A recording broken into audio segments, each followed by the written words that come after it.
Hi, everyone, and welcome to this book discussion hosted by the Observer Research Foundation. We are going to talk about a very interesting and timely book called The Comrades and the Mullahs, China, Afghanistan, and the New Asian Geopolitics. We've got both the authors of this text with us, Ananth Krishnan and Stanley Johny, both accomplished journalists at The Hindu. Before I hand over to the authors to give their remarks about how they went about just sort of attending such a timely and dynamic topic, first and foremost, because the Afghanistan story is still playing out, and there is very little clarity of where we are headed as far as Afghanistan is concerned. And of course, China is something that we don't debate today on just Afghanistan. We debate China on every aspect of geopolitics, whether that's Afghanistan or in Latin America or in the Solomon Islands. So, again, congratulations to the authors. And I will ask Ananth if you could start with your comments.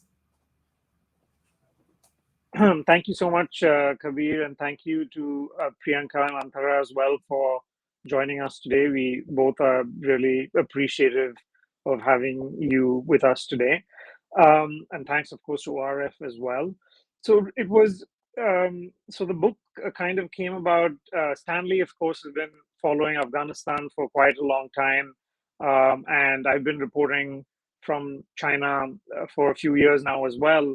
And I think the book kind of grew out of this July 2021 meeting where you had this Taliban delegation fly to Tianjin in China. And I think both of us were very intrigued by this visit and by the Taliban-China relationship as well. And we both thought that this was, something that was really worth exploring and would be a great way to look more broadly on China-Afghan relations, which are, of course, so important for India. But I think we both felt that it was kind of, at least in terms of the realms of the public, kind of underexplored. Of course, there are academics who are working on it, but we just thought that it would be a good timing to sort of look at it from the point of view of bringing it to a broader audience. But the only problem was we thought we would have maybe half a year or longer time to work on it.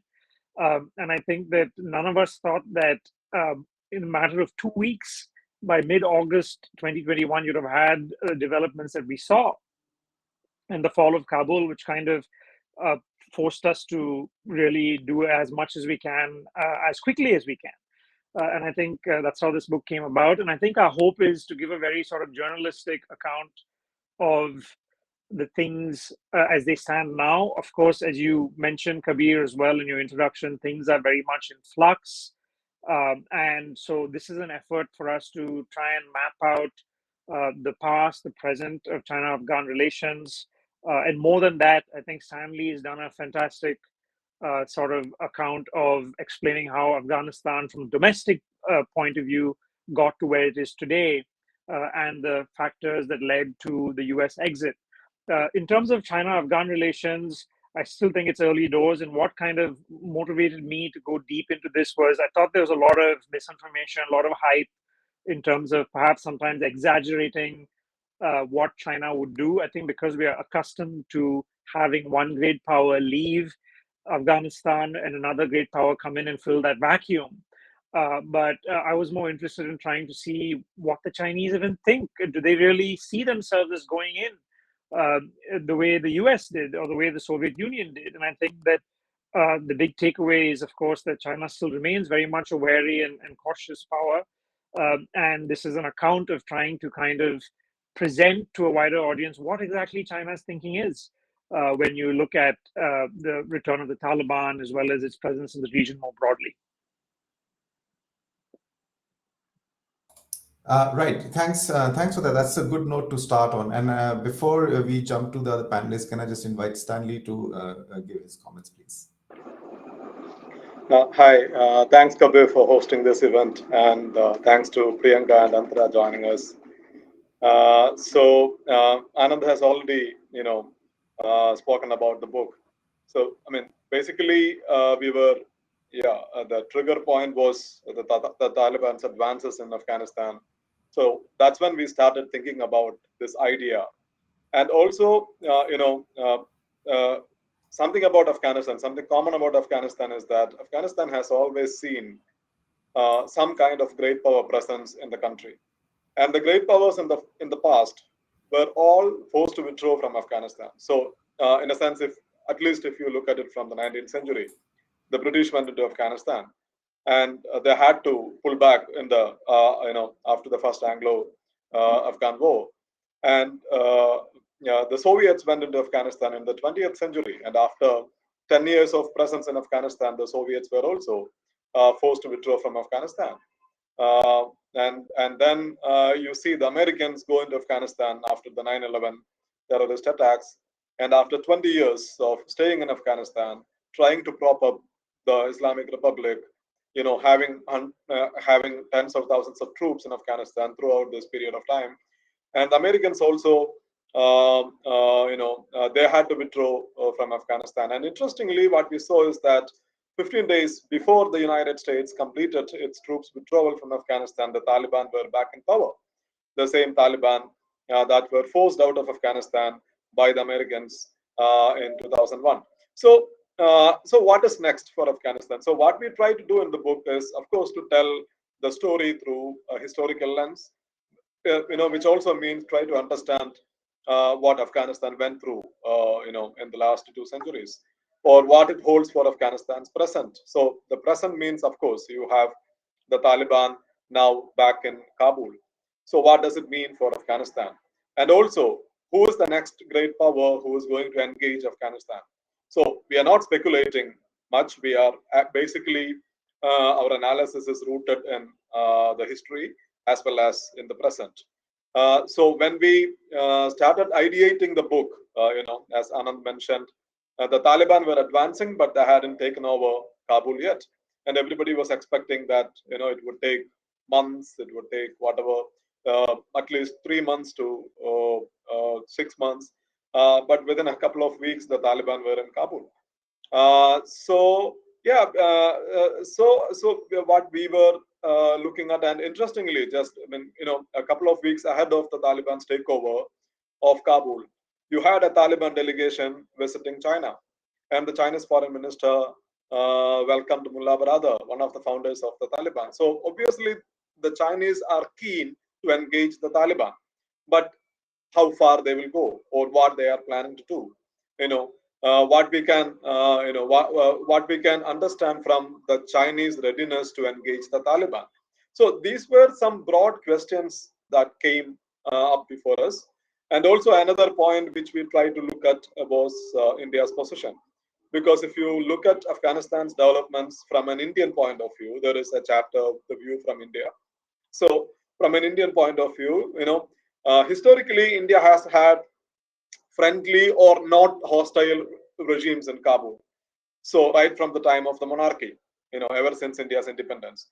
So the monarchy in Kabul, or we had Dawood Khan's republic, or the communist regime backed by the Soviets, or the Mujahideen, which was formed as part of an agreement hosted by Pakistan initially, but still, you had the Mujahideen government, and then the Taliban, followed by the Islamic Republic.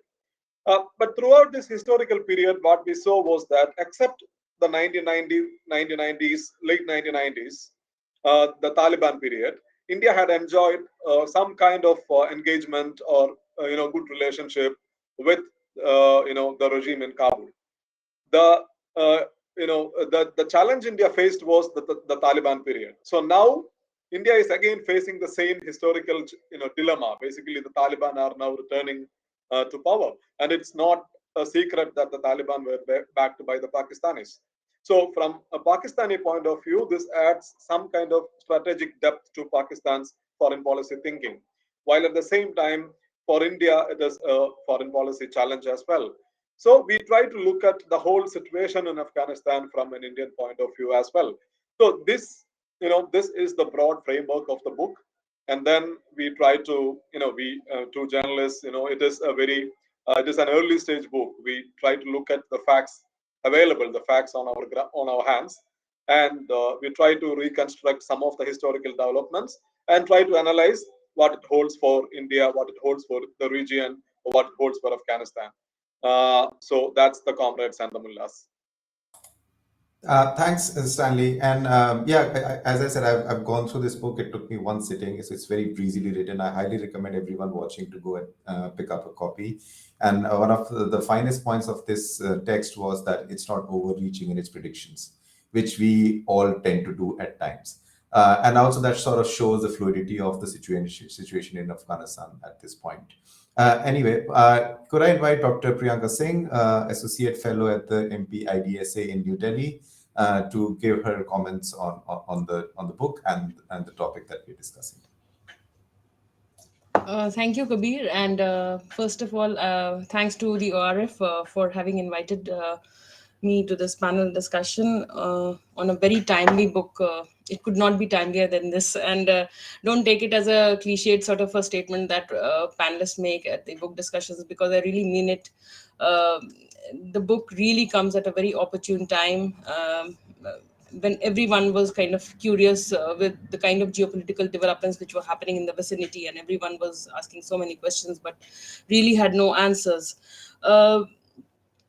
In that sense, I just want to congratulate the authors, Ananth and Stanley, a former colleague at IDSA, and it's really great to see you there.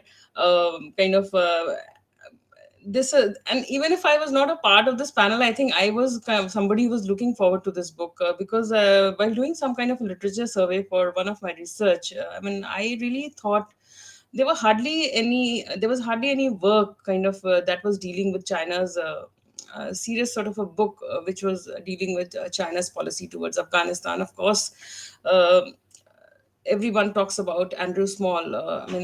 That's considered now the be all and end all of the Sino-Pak collision. But what about China's interest in Afghanistan? And that's a gap, I think, in our domain, which this book is likely to fulfill. So yes, this regional environment around India, and of course in the neighborhood, is in a state of churn, uh, and so it has entered some kind of a whirlwind post US withdrawal. China has emerged as a very prominent player in Afghanistan, and Pakistan, which is China's key ally. It has presided over the Taliban takeover in Afghanistan. So China, we can see it's kind of proactively featuring on the geopolitical developments that have to do with Afghanistan. It's really interesting to note and kind of really read about how China has kind of really niched out a pacifying role in Afghanistan over all these years. And this was in conjunction with, of course, Pakistan, Iran, and Russia. It also once opened up to the idea of acting as an arbiter between Pakistan and Afghanistan. Now, China has been on board on the quadrilateral coordination group, the Afghanistan, Pakistan, the US, and China, and of course the trilateral talks that were led by Russia at one point, and of course the Afghan sort of inclusive Kabul peace process, which was once kind of at the helm. So Pakistan, of course, has remained inevitable in any talk, and of course is a key ally of China. So. If you talk about China's strategy towards like Afghanistan, I think there are two prominent strands which we really need to look at it.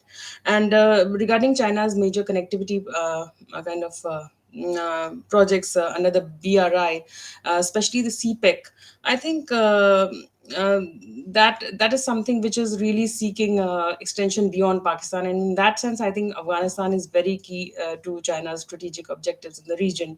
The second thing is probably less debated, but I think that has to do with China's kind of this penchant for kind of really expanding its influence in the Islamic world beyond Pakistan. And I think in that sense, I think Afghanistan is a very is a very key area that China is looking at.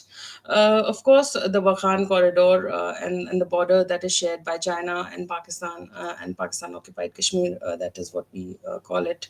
So the possibility of this kind of the fundamentalist inroads and the security implications that are involved, of course, they are high on Chinese minds all these years. So those things are there. And it is where I think this book really gives a very interesting peeks into China's geostrategic and the geoeconomics turn towards Afghanistan and, of course, Pakistan, and that is what really needs to be gauged, because everyone is wondering as to why is China kind of getting immersed into this immensely volatile region. So, in that sense, I think some of the answers, I think most of the answers are covered in this book, and that's how this is really likely to kind of interest a lot many readers. The one of the aspects, I think, if you look at Chinese kind of really policy and what the future contours will be, is to why is kind of why is China doing so? So okay, will it use some kind of a template that it was doing in Pakistan in dealing with kind of this volatile kind of security interest issues that it I mean that arise as far as its engagement in Afghanistan is concerned. And of course, the more important part is, will China use its engagement in Afghanistan or for the broader AFPAC region to showcase the ability to kind of really kind of transform these conflict-ridden societies. Will it use its kind of influence to really showcase its ability to kind of really do something which the West probably has failed to do? So, I mean, that is one question which we really need to look into. So it is in this context that I think the domain, this emerging domain, which is China, Afghanistan, and Pakistan, I think it's a very kind of a fertile sort of a domain to really look into. This book, I have kind of no qualms in saying that it's kind of some kind of a trailblazer in that sense, because it is really kind of hitting this issue spot on in that sense. And of course, talking of the India perspective, I'll just end with that. Everything, I mean, whatever it was, even though it was progressively thinned over all these years, the US presence was some kind of a semblance of stability in Afghanistan. And of course, Indian strategic interests have taken a setback after the US withdrawal, and we are still kind of looking at available options. So, and this is not only for India. I think this is also for other countries which had developed some kind of stakes in Afghanistan. So, I mean, everyone, and most of these countries have kind of really been through some kind of anxiety and on how to go about their engagements, respective engagements with Afghanistan, in the absence of the US and rather a growing Chinese influence in the region. So, I think with what really I think one question which we really need to kind of really debate more and more is whether China's role in Afghanistan and Pakistan is kind of, whether it has more of a strategic content or kind of, or is it economics, or maybe a confluence of the two. I mean, that's something which we really need to delve deeper into. For the timing, I'll just end here and maybe look for questions. Thanks, Dr. Singh. Lots of food for thought for our conversation moving forward. Could I invite my colleague Antara Singh from the ORF, the fellow with the Strategic Studies program, for comments? Thank you. Thank you for inviting me for today's book discussion. First, congratulations to both Ananth and Stanley for this very timely and interesting book. I absolutely enjoyed reading it. I think the book aptly contextualizes the chaotic US withdrawal from Afghanistan that we saw last year and the fall of Kabul, while also exploring what all that means for America's most potent competitor in 21st century, that is China. I agree with the authors that the US exit from Afghanistan has brought both opportunities and challenges to China. Opportunities in the sense that the geopolitical pressure on China's western frontier has eased quite a lot. The prospect for developing China-Afghanistan relations have improved, particularly extending the Belt and Road Initiative to Afghanistan. Not to mention the dramatic withdrawal of the US troops from Afghanistan has already given the US sort of bad name and kind of shook the trust within the Western alliance system, which is all good news for Beijing. However, at the same time, Beijing is concerned that with the withdrawal of the American forces, an important restraining force on Afghan extremist or terrorist organizations has been greatly reduced. And with that, the possibility of the region plunging into instability, chaos, violence has significantly increased, with which can have like uncertain consequences for China. Secondly, I think the Chinese side is also aware that under the new situation, the threat to China's overseas interest, overseas assets, particularly in Pakistan, Afghanistan, and surrounding areas, the threat to those assets will be more and more prominent. Thirdly, many Chinese strategists fear that Taliban's success could also have a demonstration effect or demonstrative effect on various other religious extremist forces, complicating peace and stability of various Chinese provinces. Um, Not to mention, one of China's biggest concerns has been that the US withdrawal from Afghanistan will strengthen the Indo Pacific strategy.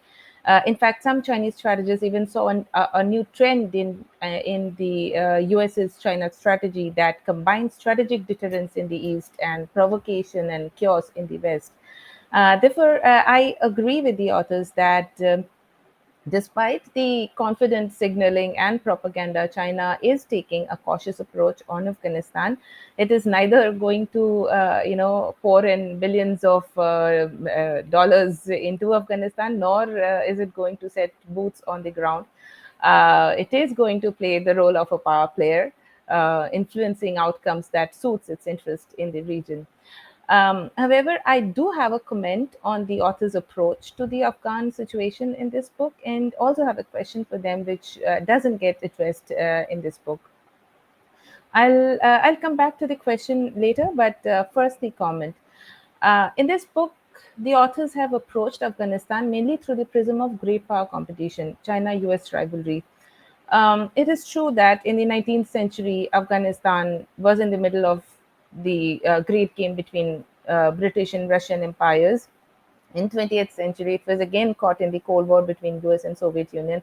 And now, it is expected that the US-China rivalry, the US-China geopolitical contest will be the key aspect of Afghan politics. There is also much emphasis in the book on the non-traditional security challenge for China emanating from the situation in Afghanistan, particularly the re-strengthening of the East Turkestan movement and its impact on the stability of Xinjiang. However, when looking at the Chinese literature on Afghanistan, it gives a somewhat nuanced picture of how the Afghan situation is being viewed by sections within Chinese strategic community. For instance, in the Chinese assessment, the impact of the situation in Afghanistan on China's national security is divided into two aspects. Impact on China's external security and internal security. By external security, they mean the stability and the long-term advancement of China's Belt and Road construction in the region. And by internal security, they mean the security and stability of China's western frontier. For the Chinese side, the impact of the situation in Afghanistan on China's internal security is somewhat more important than its impact on China's external security. And within internal security, some Chinese strategists feel that Afghanistan's situation's impact on the traditional security part of China's western frontier is equally, if not more important than its impact on the non-traditional security of China's western frontier. That is the threat from terrorism and all. So why traditional security? Because the Chinese side believes that deteriorating security situation in Afghanistan will have an adverse impact on the security of Pakistan. And security of Pakistan is important to China because of its goal of checking and balancing India in South Asia and maintaining a favorable balance of power in the region. In the Chinese assessment, if the balance of power in South Asia goes in India's favor, then it will be able to devote more strength and resources towards China's western frontier and destabilize the security and stability in Tibet and Xinjiang region. Um, So overall, to some strategists, the situation in Afghanistan is important to China's national security, not just in terms of non-traditional security, but also in terms of traditional security. Also, not just in terms of great power competition, but also in terms of regional rivalry between between China and India. So, as I understand it, Chinese strategy on Afghanistan under the present circumstances works at 4 levels. At the core of Chinese policy on Afghanistan is Afghanistan-Pakistan relations. The idea is that forming an inseparable economic and strategic cooperation or friendly ties, friendly coordination between Pakistan and Afghanistan is going to serve the Chinese interest most in the region, because it is through this collaboration that they want to pursue their various interests, like the security of the western frontier, advancement of Belt and Road, keeping check on the East Turkestan Islamic movement, Al Qaeda, and other organizations, other extremist terrorist organizations, and also improving its ties and image in the Muslim world, as mentioned by Dr. Singh. Second, in priority for China are the major powers like the United States and Russia, through the bilateral and multilateral dialogue mechanism of the relevant major powers on Afghanistan issue. It seeks to enhance their understanding and support for Chinese interests in the region and beyond. Uh, Third is the regional and the national aspect of it. So it wants to work with regional powers in South Asia, Central Asia, Middle East, particularly the 5 Central Asian countries in Iran, under various formats like SCO and China plus 5 Central Asian countries and others, to reach consensus or build synergy over the Afghan issue.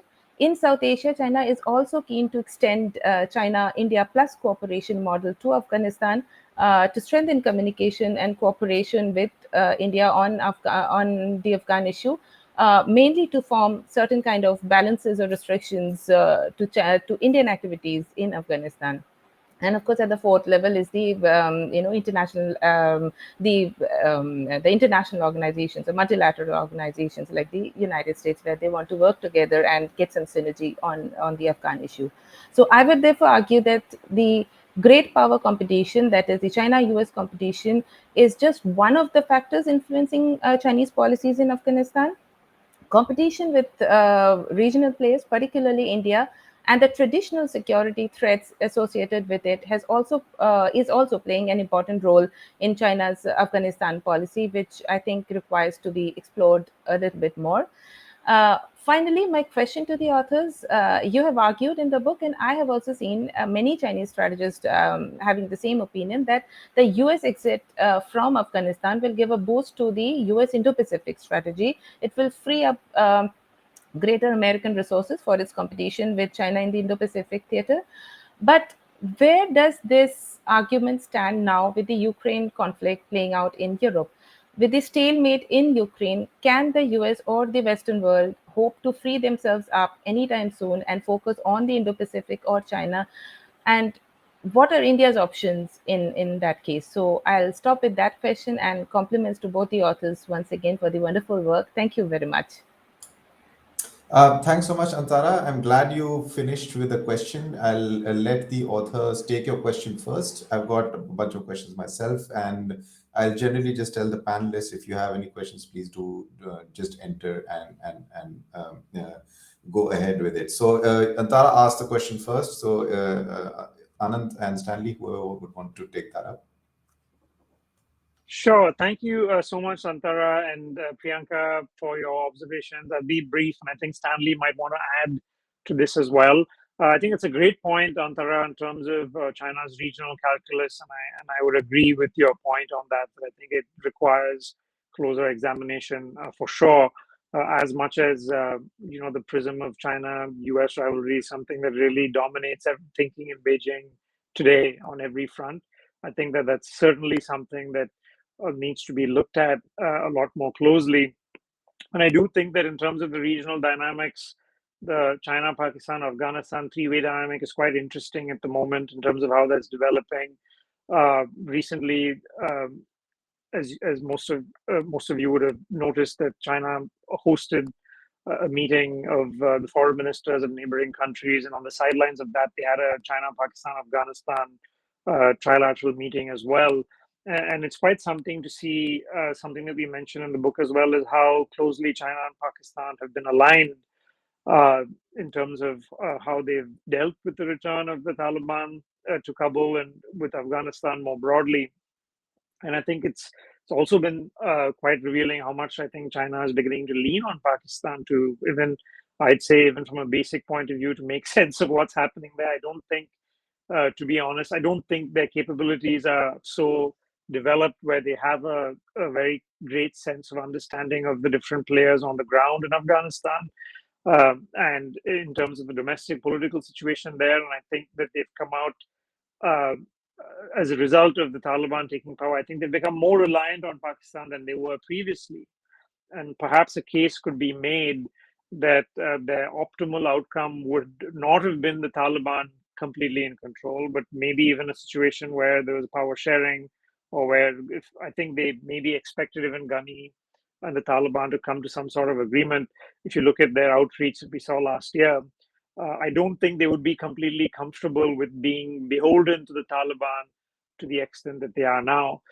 So I think it is very interesting to see this regional situation. I think Priyanka's point on CPEC as well is something we should be following, where they have been speaking for quite some time now on extending it to Afghanistan. But I would add one huge asterisk to all of this, and this is one theme that we've tried to emphasize in the book, is there's a huge gulf between their pronouncements and their big ambitions for the region and finally what happens on the ground. We've seen that a lot in Pakistan as well, where all of us, I mean, journalists, we faithfully say $62 billion CPEC, but CPEC is nowhere near $62 billion. It's become something that's been repeated so often that it's become the perceived sort of conventional wisdom. But ultimately, I think even their companies are quite careful in terms of how much money they put in. A lot of it depends on the situation on the ground. And I think if you look at the situation in Afghanistan right now, for all the attention on geopolitics, there's a very basic humanitarian crisis. There's a food crisis. And it's hardly the environment where you're going to have a situation where the Chinese can come in a big way and pump in money into the economy. And despite the huge economic crisis we've seen, the Chinese have been very limited in terms of the funding and the support that they've offered. It's been quite low.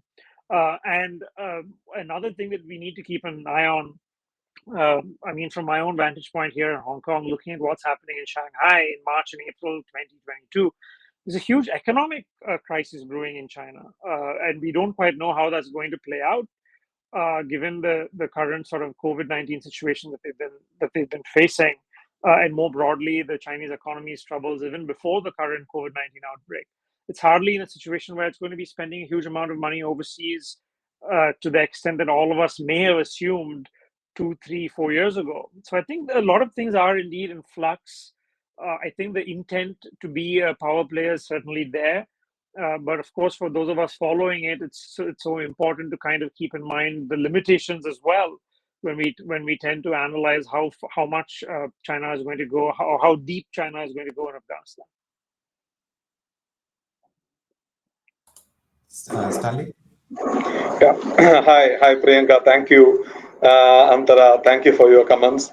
And I mean, it's a very early book. We keep saying this in all discussions, and we'll be happy if this triggers more discussions and more scholarly works on, as you pointed out, on the regional dynamics or the multifaceted Chinese approach, or what would be Afghanistan's role in the region going forward under the Taliban. So all these angles we have to keep looking at.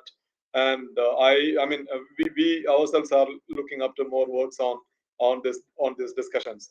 And regarding the question on the Ukraine angle, yeah, it's true that we have written that theoretically speaking, the United States withdrawal from Afghanistan would free up resources, which the United States could, refocus on its whatever you call Asia pivot, or focus on Indo-Pacific, whatever. But at the same time, we also argue that, citing the context of the Vietnam withdrawal, the US Vietnam withdrawal in the 1970s. America's withdrawal from Afghanistan, whether the United States withdrew at its will or whether the United States was forced to withdraw from Afghanistan, but it would be seen as a great power weakness by the United States' great power rivals, and they could make their own actions. So this happened in the 1970s. The Soviets looked at the United States, as loosening its grip over or the geopolitical situation, and they made a host of moves, including the Soviet intervention in Afghanistan in 1979. So we were also talking about this possibility of how the great power rivals of the United States would look at the United States withdrawal from Afghanistan. China, of course, as we saw in the last few months, China has remained more or less cautious, whereas the Russians moved into Ukraine, kind of bringing back the global geopolitical attention onto Europe again. But I think this is a distraction.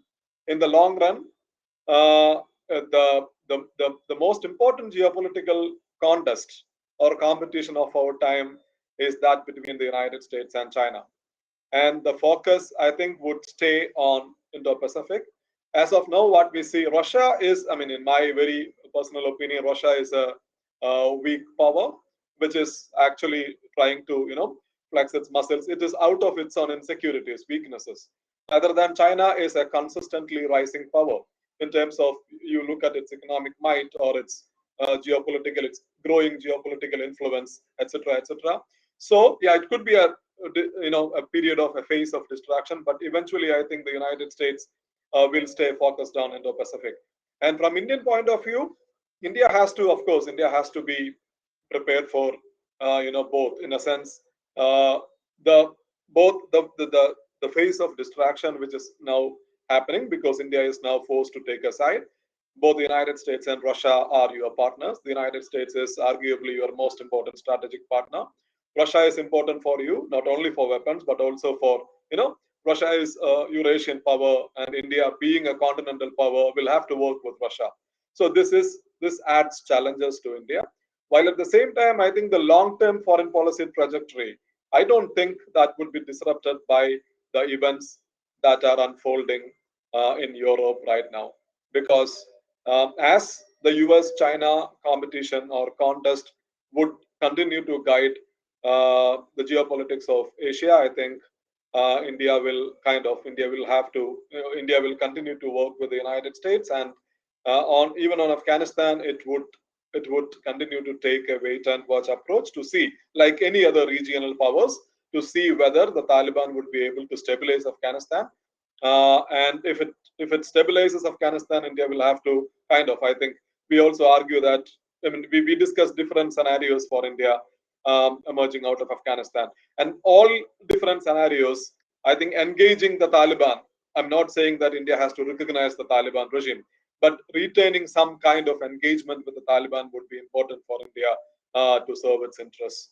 But while at the same time, I think all regional powers, including the countries that backed anti-Taliban forces in the 1990s, all regional powers would be waiting to see whether the Taliban would be able to stabilize Afghanistan. Right. Thanks, Stanley. I've got a lot of questions, but I'm going to, bring it down to just a couple that I can squeeze in with the time we have. First and foremost, my first question is for Ananth. The section in your book that says, in my opinion, which is the most interesting one, is titled "Remaking the Taliban." Right. Now, I'm very curious from a Chinese perspective of what level of penchant do they have to actually mold or try and mold to the Taliban towards being an actor that is pro-China, not just economically though. Right. So, of course, we keep on hearing that there is aid involved, 30 million, 50 million, whatever it is. It's a drop in the ocean at the end of the day. But we have seen, the West commit much, much more, actually, in hundreds and millions. But despite that, sort of the narrative is like the Chinese are, managing an upper hand even on that aspect.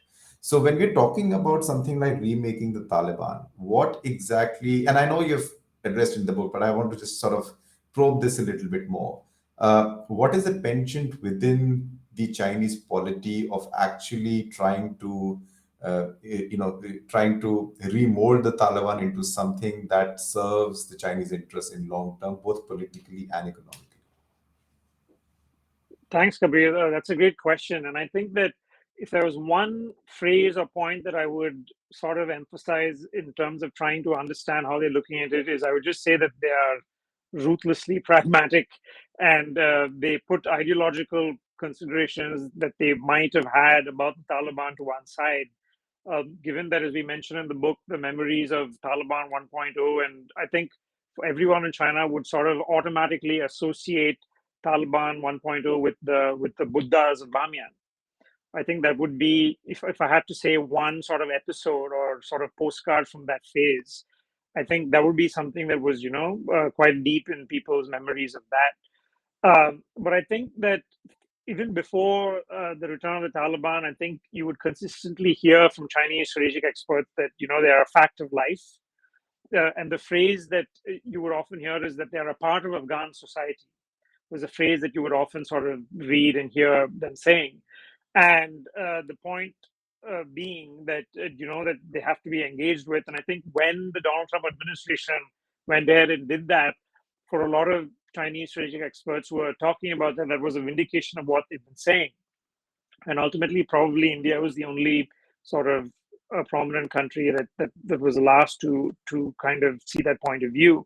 So I'd say that it's pragmatism. I don't think that they, by any stretch of the imagination, we in the book we point to one absolutely absurd sort of observation by one sort of very nationalistic Chinese thinker who was saying that, oh, don't think of them as Islamists. They were, they're disciples of Mao's philosophies of how and they're grassroots liberators. I think that was poo-pooed by a lot of people as well online who didn't like that comparison. I don't think a lot of people seriously buy that. But I think the larger point that he was trying to make, spoke to this notion that they have to be dealt with because they're part of society, and if they're carrying a lot of the public with them, even maybe not in Kabul, but if in the provinces, then China has to deal with them for better or for worse. And I think that kind of really sums up their thinking. And this pragmatism also applies to the kind of financial sort of interventions that they would make. It is quite rich in the sense that, where, as you said, billions of dollars are coming from elsewhere, but they somehow try to get the credit of being the people that they can work with. But what we've been seeing even in the month of April 2022 is you've had a long sort of queue of Chinese companies, infrastructure companies, who've been going to Afghanistan and scouting out projects and the like. We're not committing money, nowhere near committing money yet, but they have been going in and trying to see if they can revive projects that have been stalled for a long amount of time without actually China committing financial aid and financial support. So it's kind of having the best of both worlds, which is what they've become the masters at doing. Right. Thanks. That actually put it in good perspective, of at least within my the context of my thinking. Dr. Singh, if you wanted to come in case. Yeah, I was wondering, maybe you have the authors have dealt with this question in some detail in the book. I mean, but I was wondering what is on the Taliban's mind? What is that? I mean, apart from, of course, the aid and the assistance that they are hoping to get from the Chinese, I mean, why are they kind of really tagging along Chinese? Because I'm sure the Taliban are also aware of the kind of um, money that has come from China, from China in Afghanistan over all these years, and that's kind of really immaterial in that sense. What happened with the INAC, the mining thing, which was with China for all these years, but nothing concrete has happened on that front. So, I mean, apart from the fact that the Chinese are looking for legitimacy, of course, and acceptance, and of course, with China on their side, they probably have some kind of a heft of on this quest for legitimacy. I mean, what is that is kind of really featuring on the Taliban's mind, and how they're going to really, and how do they think they are really going to proceed? How are they going to really deal with the Chinese in future?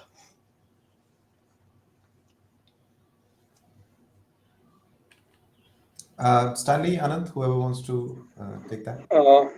Yeah, I'll just add, I'll respond in a sense. If you look at it, the whole crisis from the Taliban's point of view, yes, I can't say what are the Taliban's strategic calculations while dealing with China, but you can see a subtle difference between the Taliban 1.0 and 2.0. I'm not going into the discussion whether the Taliban have ideologically changed. We don't see any evidence to suggest that the Taliban have undergone a transformation. But at least in the Taliban's engagement with the region, you can see that it is logical to conclude that the Taliban, for the Taliban, what led to their downfall in 2001 was not the Taliban's policies it implemented domestically. It was the Taliban's ties with the, whatever, the terrorist groups, or the Taliban's failure to build enough relationship with the foreign countries. I think so when we come to the Taliban 2.0, while on the one side we see the regional countries are now inclined to engage the Taliban, or at least to see whether the Taliban would be able to, stabilize Afghanistan, and the Taliban also are ready to deal with the regional powers, including with Iran. The Taliban had sent a delegation to Iran, a country with which it had almost gone to a war. And with China and Russia, the Taliban had established contacts years ago. And they had sent multiple delegations to China and Russia. So if you look at it from the Taliban's point of view, I think the Taliban this time are there in Kabul for a prolonged period. They are not there to rule Afghanistan only for 5 years. They want to be in power. They want to be the legitimate or whatever rulers of Afghanistan for a long period, like other rulers, other ruling regimes in the neighboring countries. So the Taliban, I think the Taliban's calculation is that they also have to build ties with regional countries, other countries. And among those countries, I think China is the most important country from the Taliban's point of view. Pakistan, of course, you are being backed by Pakistan. You are, given military backing by Pakistan, and Pakistanis had helped you regroup, regain, and recapture Kabul. But Pakistan lacks the economic weight. And China, on the one side, has the economic weight if it decides to back the Taliban up. And on the other side, China is also a growing regional power. It is the world's second largest economy. It is the most important competitor of the United States, which is which is the most important power of our times. So if you look at it from any point of view, for the Taliban's own survival and for the Taliban's long haul in Afghanistan, which the Taliban definitely want, China plays a pivotal role. Right. Thanks. Antara, do you want to come in right now? You're on mute, I think. In case, otherwise, I have a question that I can throw at them. Okay, so you go ahead.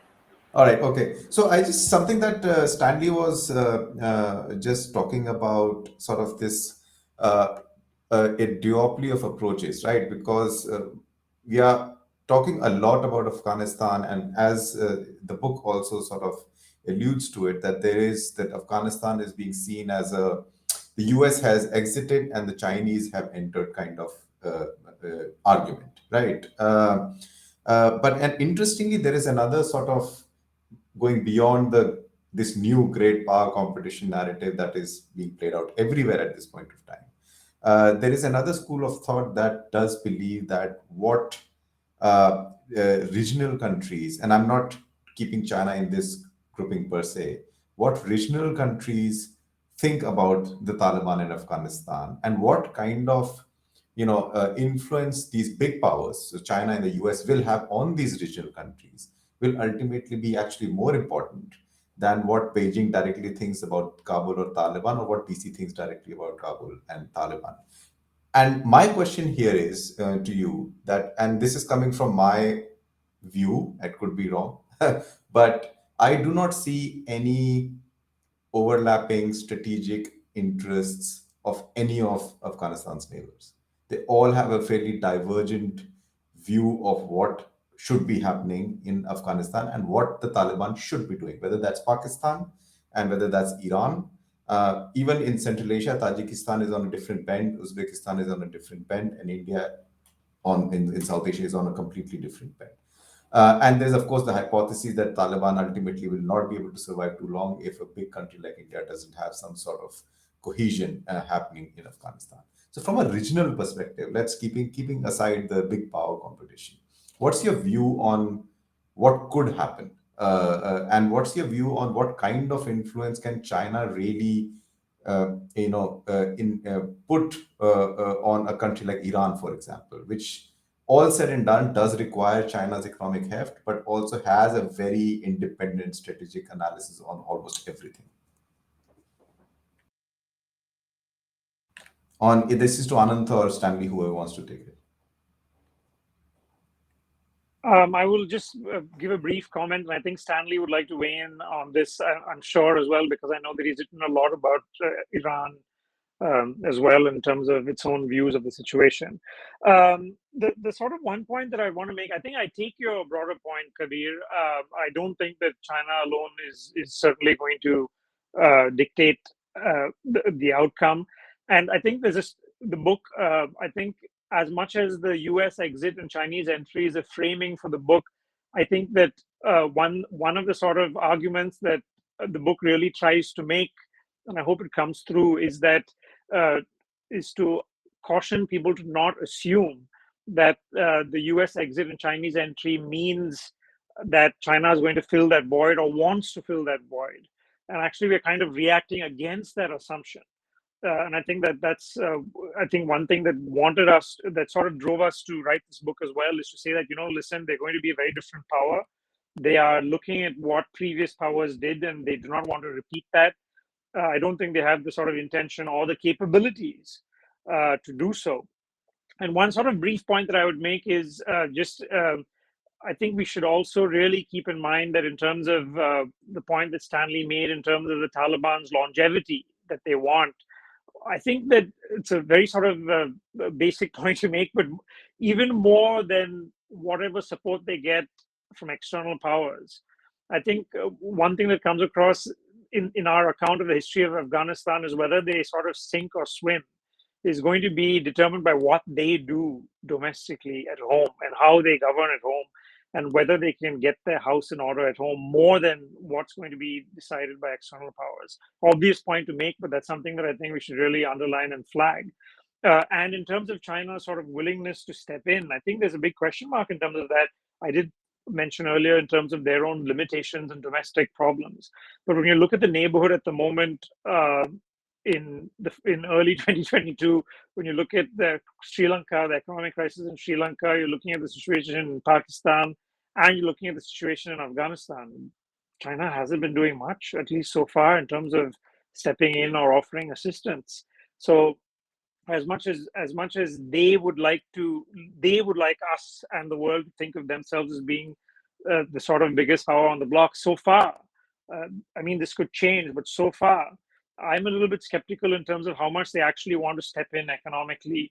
And I think that by and large, they still remain quite sort of cautious and sort of narrow vision when it comes to protecting their own interests. Right, and Stanley? Yeah, thanks, Kabir. I agree with you. I mean, in a sense, I also don't see any kind of, at least in the medium to long term, any kind of convergence between the regional powers, including China. As China's case, as Ananth pointed out, China might be ready. China is willing. At least it has shown interest in engaging the Taliban, but it's holding back. It's taken a very, cautionary approach towards the Taliban-ruled Afghanistan. And but the Chinese, they have on the one side, they saw the United States leaving Afghanistan, which means they got the United States rid of its backyard. So it's important from a strategic point of view, if you look at it from a great power rivalry point of view. While at the same time, the Taliban's return would enhance its security concerns. As Priyanka pointed out, both internal security as well as regional security. So China is facing this dilemma. And Iran, another example, because I was talking to Iranian officials a few weeks ago. I was in Tehran, was talking to foreign ministry officials, and then they told me bluntly that we don't recognize this as legitimate Afghan rulers. we see the Taliban as a Pashtun bloc, and the Pashtuns themselves are not not an overwhelming majority in Afghanistan. And among the Pashtuns, the Taliban is not a majority. So this is a minority within a minority that is ruling Afghanistan, and they have come up with a Pashtun-only government. And we see them only as a provisional government, which could lead to a more inclusive administration in the future. That's what we want to see, and that is what the Iranians say. And Tajikistan, as you pointed out, has already made its displeasure clear. But at the same time, I think all these countries, while having different approaches or different analysis of the region in Afghanistan, they all want to see where the situation is headed to. They have all taken, I think, a wait and watch approach as of now. Because on the other side, the Taliban appeared to be stronger when you compare it with the 1990s Taliban. They control almost all of the country except some mountainous territories in Panjshir, right? And you don't have the kind of Northern Alliance which you had in the 1990s. And the countries that supported the Northern Alliance, including India, Russia, Iran, Central Asian countries, they don't support what is the rump of the erstwhile Northern Alliance. They don't support them openly, unless maybe except Tajikistan, which has made some noises. So all these countries are, I think, waiting to see what is going to happen. But at the same time, we can say, if you look at Afghanistan's history, the Taliban might appear to be stronger, but it doesn't mean that the Taliban are going to stabilize Afghanistan. At least since the 1970s, you look at Afghanistan. Dawood Khan failed to stabilize the country. The communists failed to do it. The Mujahideen failed to do it. The Taliban failed to do it. And when the Islamic Republic was formed, you had elections, in the first 3-4 years, there were relative stability in Afghanistan. You had presidential elections, you had parliamentary elections, you had tens of thousands of American troops in Afghanistan. And then 15 years down the line, you got the Taliban back in Kabul. So it's too early, I think, for all powers, all stakeholders in Afghanistan, including the Taliban, to make far-reaching assessments about the situation. Right. So we are running really out of time. So I'll just give the floor one last time to Dr. Singh and Antara. If you have any comments to make on some of the questions that both authors have answered, you can do now. I think I'm done. Thank you. All right. Okay. All right. Okay, great. Sorry, So no, I was just saying, like, I'm looking forward to them writing another book on the regional aspect of it. So this was great, and I'm looking forward to another one. So that's So also congrats, Ananth and Stanley, for getting a new project from Antara. Honestly, thanks everyone for joining in today, and thanks to the authors, and congratulations to them for an excellent text. We look forward to this. This is a discussion that is only starting, as both Stanley and Ananth have highlighted, and we look forward to taking this debate as events unfold in Kabul and in the larger neighborhood. Thanks everyone for joining. Thank you very much, Kabir. Thanks everybody.